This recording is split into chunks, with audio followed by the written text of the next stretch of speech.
नमस्कार दोस्तों, आप सबका हमारे चैनल में स्वागत है। आज की कहानी है अकबर बीरबल की कहानी, बुद्धि से भरा बर्तन। एक बार की बात है, राजा अकबर और बीरबल के बीच कुछ मनमुटाव हो गया।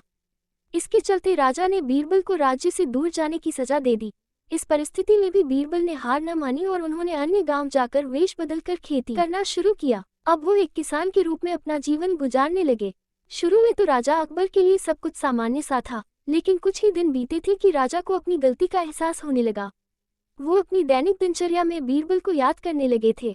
जब भी उनके समक्ष कोई मुश्किल परेशानी आती तो उन्हें बीरबल की कमी खूब खलती थी। एक दिन राजा अकबर से रहा न गया।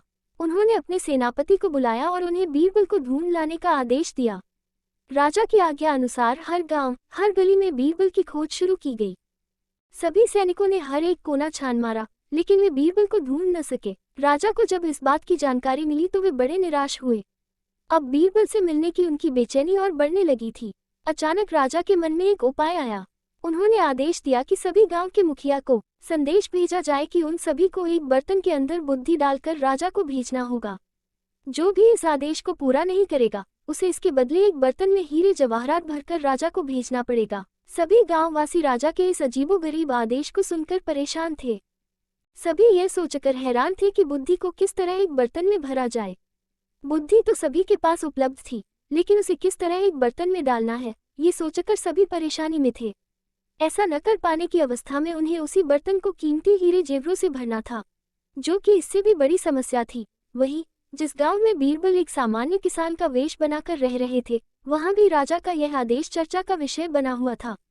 गांव के सभी बड़े बुजुर्ग निराश होकर बैठे हुए थे कि वहां बीरबल आए और उन्होंने कहा कि वो इस समस्या का समाधान निकाल सकते हैं। पहले तो किसी को भी इस बात का यकीन नहीं हुआ, लेकिन उनके पास बीरबल पर विश्वास करने के अलावा और कोई रास्ता नहीं था। इसलिए इस काम की बागडोर बीरबल को सौंपी गई। उस वक्त गाँव में तरबूज की फसल उगाने का समय था। बीरबल ने तरबूज के पौधे की एक बेल को एक बर्तन में डाला। धीरे धीरे उस बेल में तरबूज का फल लगने लगा और समय के साथ ही तरबूज ने बर्तन का आकार ले लिया। जैसे ही बर्तन तरबूज से पूरा भर गया, बीरबल ने बेल को फल से अलग किया और उस बर्तन को तरबूज समेत राजा के दरबार में भिजवा दिया। साथ में ये संदेश भी भेज कि उस बर्तन के अंदर बुद्धि भरी है और राजा को बर्तन को बिना तोड़े ही बुद्धि को निकालना होगा। जैसे ही राजा ने तरबूज से भरा हुआ बर्तन देखा व उसे निकालने की शर्त सुनी तो उन्हें यकीन हो गया कि ऐसा विचार केवल बीरबल का ही हो सकता है। उन्होंने जल्दी से अपना घोड़ा मंगवाया और बीरबल को अपने साथ वापस लाने के लिए गाँव की ओर चल दिए। कहानी से सीख। इस कहानी से हमें ये शिक्षा मिलती है कि हर मुश्किल सवाल का कोई न कोई जवाब जरूर होता है। हमें केवल थोड़ा हटकर सोचने की जरूरत होती है। यदि आपको आज की कहानी अच्छी लगी तो लाइक और सब्सक्राइब जरूर करें। धन्यवाद।